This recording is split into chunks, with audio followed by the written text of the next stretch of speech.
वाहिगुरु जी का खालसा वाहिगुरु जी की फतेह। सत श्री अकाल, नमो बुधाय, जमुनिवास साथियों, अस्सलाम वालेकुम साथियों। वाइस मानवता न्यूज़ चैनल पर आप सभी का स्वागत है। मैं मेघराज सिंह अमेरिका से। आप जानते हैं हम उठाते हैं गरीबों की आवाज़, मजलूमों की आवाज़, जिनकी कोई आवाज़ नहीं उठाता उसकी वाइस मानवता उठाता है। साथियों, सत्य ही धर्म हमारा काम चलता है। इसमें हम सच से भरपूर बातें रखते हैं और कईयों के सवाल का जवाब देते हैं। तो पिछले हफ्ते हमने जवाब दिया था, ये जो डॉक्टर अमरीक जी हैं उन्होंने सवाल किया था, तो आज हम उनके दूसरे सवाल का जवाब देंगे और तीसरे सवाल का जवाब देंगे अगले हफ्ते हैं। तो उन्होंने जो सवाल किया था, हमें बात रखने से पहले हमारा टीवी चैनल जो है वाइस ऑफ मानवता न्यूज़ चैनल का फेसबुक पेज भी है, उसको लाइक करें और यूट्यूब चैनल भी उसको सब्सक्राइब करें। तो साथियों, ये प्रोग्राम जो है स्पॉन्सर किया है डॉक्टर हरचंद सिंह जी, जो यूएसए में रहते हैं और उन्होंने सुद्रा टू खालसा मूवी बनाई है और बहुत बेहतरीन काम करते हैं और बहुत अच्छे इंसान हैं। तो ये जो दूसरा सवाल है उनका कि वास्तविकता क्या होती है, मतलब उनका जो सवाल लिखा था वो पढ़ेंगे हम।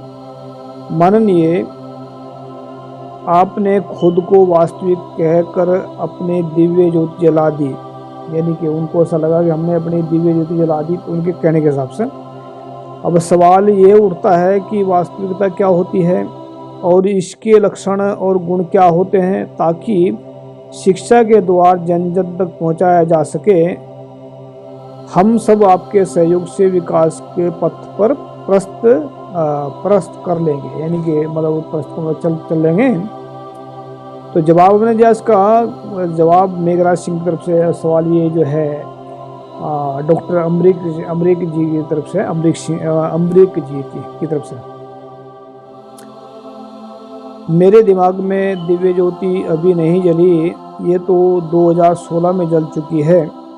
ये ज्योति आपको अभी नज़र आई है वह बात अलग है, लेकिन 2016 से पहले मैं आधा नास्तिकता को मानता था और आधा आस्तिकता को मानता था। 2016 के बाद ही मैंने वास्तविकता को अपनाया और पूर्ण रूप से लिखना पढ़ना शुरू कर दिया। नास्तिक, आस्तिक और वास्तविक के बीच में क्या अंतर है, इस विषय पर एक खास विश्लेषण आओ जानिए। धर्म खोजने वाले और धर्म के ज्ञान को खोजने वाले और धर्म के ज्ञान को दुनिया में फैलाने वाले महापुरुष वास्तविक थे और भविष्य में भी वास्तविक ही रहेंगे। विज्ञान को खोजने वाले, विज्ञान के द्वारा आधुनिक संसाधन बनाने वाले एवं विज्ञान को दुनिया में फैलाने वाले वास्तविक इंसान हैं और भविष्य में भी वास्तविक ही रहेंगे। एक हम यहाँ क्लियर करना चाहते हैं, बहुत सारे लोगों को ऐसा लगता है कि विज्ञान जो है, वैज्ञानिक वो नास्तिक हैं। ऐसा नहीं है, वास्तविक का मतलब ही कुछ और होता है। हम बताएंगे इसमें क्या है। धर्म को खोज के बिना मानने वाले और धर्म को बिना सोचे समझे, बिना पढ़े लिखे मानने वाले भूतकाल में भी वह इंसान आस्तिक थे और भविष्य में भी वह आस्तिक ही रहेंगे। विज्ञान को बिना खोजे मानने वाले और बिन विज्ञान की बातें सुनी सुनाई मानने वाले भूतकाल में भी नास्तिक थे और भविष्य में भी नास्तिक ही रहेंगे। नास्तिक, आस्तिक और वास्तविक यह अंतर है। जैसे कि उदाहरण के तौर पर, नंबर 1, मोटरसाइकिल के ऊपर के वो जैसे मतलब उदाहरण दे रहे हैं, मैं जिंदगी में कभी मोटरसाइकिल नहीं चला सकता। अगर कोई ऐसा सोच रहा है तो वह नास्तिक है। मेरे भाई पिता मोटरसाइकिल चलाते हैं, मैं भी बिना सीखे मोटरसाइकिल चला सकता हूँ। अगर ऐसा कोई सोच रहा है तो वह आस्तिक है।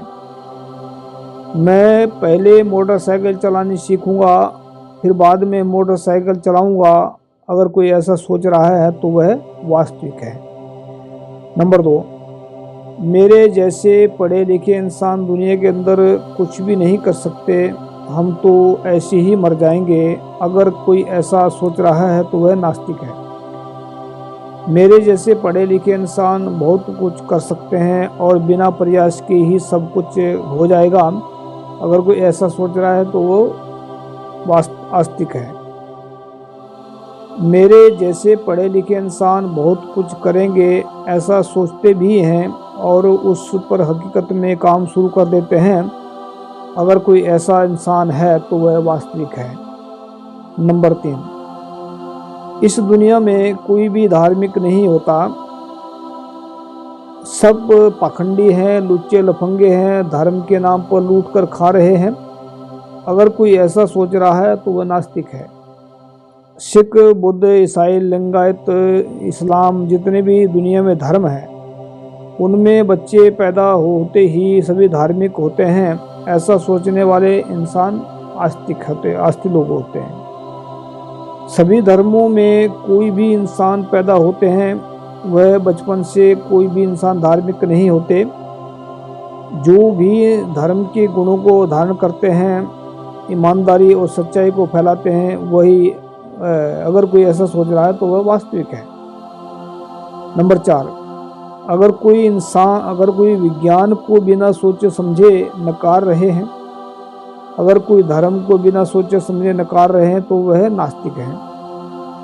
अगर कोई विज्ञान को बिना पढ़े, बिना समझे, बिना मान रहे हैं और अगर कोई धर्म को बिना पढ़े, बिना समझे मान रहे हैं तो वह आस्तिक है। अगर कोई विज्ञान की खोज करके विज्ञान की जगह विज्ञान को दे रहे हैं, अगर कोई धार्मिक पुस्तकों की खोज करके धर्म को भी उसकी जगह दे रहे हैं तो वह वास्तविक है। नंबर 5, अगर कोई इंसान ये सोच रहा है कि जितना मेरे अंदर ज्ञान है इतना ही संसार के अंदर है, बाकी कुछ भी नहीं है, तो अगर कोई ऐसा सोच रहा है तो नास्तिक है। अगर कोई इंसान बिना खोजे, बिना समझे ज्ञान के ऊपर पूरा यकीन कर रहे हैं तो वह आस्तिक है। अगर कोई इंसान ज्ञान की खोज करके, अपने दिमाग की खोज करके, धर्म ग्रंथों की पढ़ाई करके, किताबों की पढ़ाई करके ज्ञान को बेअंत और अनंत मान रहे हैं तो वह वास्तविक है। नोट: वास्तविकता हकीकत का नाम है। जो इंसान हकीकत में कुछ करके दिखाते हैं और सबको हकीकत में अच्छे काम करना सिखाते हैं, इसी को वास्तविकता कहते हैं। इन बातों को वही इंसान पहचान सकते हैं जिनके दिमाग में ज्ञान की रोशनी का प्रकाश असर कर रहा है। यानी कि जो हमने अभी जो बातें रखी है, बात जो है वास्तविकता और नास्तिकता जो हमने इसका खुलासा किया ताकि इंसान को वास्तविकता का पता लग जाए कि वास्तविक होता क्या चीज़ है। मतलब ये है कि जब वो इंसान किसी चीज़ को ढूंढते हैं, और हमने पहले भी बहुत सारे आर्टिकल लिखे हैं इसके ऊपर, वास्तविक, नास्तिक और नास्तिकता, आस्तिकता और वास्तविकता क्या है। बस मैं इतना कहना चाहता हूँ कि हकीकत को वास्तविकता कहते हैं और हकीकत इंसान वही पहचान सकता है जिसके अंदर सच और ईमानदारी होती है। और सच्ची ईमानदारी इंसान जो है उसके अंदर असर करता है। जो इंसान सच्चे लोगों की संगत करती है, सच्चे लोगों की संगत करते हैं, सच और ईमानदारी इंसान को वास्तविकता की ओर ले जाती है। झूठ और बेईमानी इंसान को आस्तिकता और नास्तिकता की तरफ ले जाती है। जरूरी नहीं है कि झूठ इंसान को आस्तिक बना सकती है या वास्तविक बना सकती है, लेकिन झूठ इंसान को हमेशा ही कन्फ्यूज करेगा। बेईमानी इंसान को दुराचार की तरफ बढ़ाएगी और जो है वो नास्तिक भी बन सकते हैं और आस्तिक बन सकते हैं, लेकिन वास्तविक कभी नहीं बन सकते हैं। वास्तविक इंसान कभी भी दूसरों को नुकसान नहीं पहुंचा सकता। वास्तविक इंसान कभी भी दूसरों का मतलब बुरा नहीं कर सकता। तो वास्तविक इंसान जो मतलब वैसे अगर बात मानने के देखे तो चोर, डाकू, लुटेरे, ये सबसे बड़े वास्तविक तो फिर ये हैं, क्योंकि जो ये लोग हकीकत में काम करते हैं, लेकिन वो काम की वजह से अगर किसी का नुकसान पहुंच रहा है तो उसको हम वास्तविकता में नहीं ले जाएंगे, क्योंकि वास्तविकता एक हकीकत का नाम है, एक जुनून का नाम है, एक प्रेम का नाम है, एक इंसानियत का नाम है। तो जितने भी दुनिया के अंदर धर्म ग्रंथ लिखे हैं ये वास्तविक हैं और पढ़ने वाले उनको नास्तिक भी हो सकते हैं और आस्तिक भी हो सकते हैं, लेकिन वास्तविक तब होंगे जब वह धर्म ग्रंथों को खोज करेंगे, धर्म ग्रंथों की पढ़ाई करेंगे और आगे बढ़ेंगे। तब वह इंसान जो है वास्तविक बन सकते हैं। फिर हम दोबारा दोहरा देते हैं इस बात को, वास्तविक इंसान सच्चा और ईमानदार ही होता है। वास्तविक इंसान अपने अंदर भी खोज करता है, बाहर की भी खोज करता है। वास्तविक इंसान जो है दूसरे लोगों की बातों में आकर अपने आप को उलझन में नहीं डालते। वास्तविक इंसान गाली के बदले गाली नहीं देते, गाली के बदले बल्कि उसको प्रेम से सिखाते हैं। वास्तविक इंसान कभी भी लड़ाई नहीं करते। अगर कोई लड़ाई करने के आ भी जाता है तो उसको सबक भी सिखाते हैं। ऐसा नहीं है कि मार खा के बैठ जाते हैं, ऐसा नहीं है। तो वो वास्तविक इंसान का मतलब होता है कि वास्तविक इंसान जब किसी के ऊपर वार करते हैं तो वो इसलिए नहीं वार करते कि उससे दुश्मनी है, नहीं, उसको इसलिए वार करते हैं ताकि उस शैतान से, उससे लोगों की जान बच जाए। तो वास्तविकता में जाने के लिए सच और ईमानदारी ही सबसे बड़ा रास्ता है। सच और ईमानदारी सच्चे लोगों के पास, महापुरुषों के पास होती है। जैसे हमने रोटी खाने के लिए पूरी मेहनत करनी पड़ती है, पानी पीने के लिए मेहनत करनी पड़ती है, ऐसे ही अगर वास्तविकता तक जाना चाहते हैं तो डेली रोजाना सच लिखना पड़ेगा, सच बोलना पड़ेगा, सच्चाई की तरफ चलना पड़ेगा। तो सच के बिना कभी वास्तविकता की तरफ इंसान जा ही नहीं सकता, और सच्चा इंसान ही वास्तविकता। तो उम्मीद है आप सभी को ये क्वेश्चन आंसर आप सबको समझ आया होगा। और आप लोगों के पास में अगर कोई क्वेश्चन है तो आप कमेंट में डाल सकते हैं। और किसी प्रकार का भी क्वेश्चन हो, धार्मिक हो या कन्फ्यूजन वाला हो, दिमाग के अंदर प्रॉब्लम डाल रहा वो हो, कैसे भी क्वेश्चन हो सकता है, तो आप हमें भेज सकते हैं। हम उसका आंसर वीडियो कराई देंगे। और उम्मीद करते हैं आप सभी को पसंद आया होगा। तो थैंक यू सबका। और वाहिगुरु जी का खालसा, वाहिगुरु जी की फतेह। डॉक्टर हरचंद सिंह जी का स्पेशल धन्यवाद, जो उन्होंने 2 प्रोग्राम वॉइस ऑफ मानवता के स्पॉन्सर किए हैं। और हम चाहते हैं कि वॉइस ऑफ मानवता अगर आप लोग स्पॉन्सर करना चाहते हैं तो 1000 रुपये का इसका जो है खर्चा आता है हमारा। तो 1000 रुपये हमारे इस करके आप डाल सकते हैं इसमें, और इस प्रोग्राम को, किसी भी प्रोग्राम को अपने नाम करवा सकते हैं। हम उसका बायोडाटा भी देंगे, नाम भी देंगे। और उसमें जो है बस आप लोगों के सहयोग से ही ये वॉइस ऑफ मानवता चलता है। और ये वॉइस ऑफ मानवता दुनिया के अंदर करोड़ों रुपए खर्च करके ये टीवी चैनल चलते हैं। हम तो सिर्फ लाखों में खर्च करके चलाते हैं।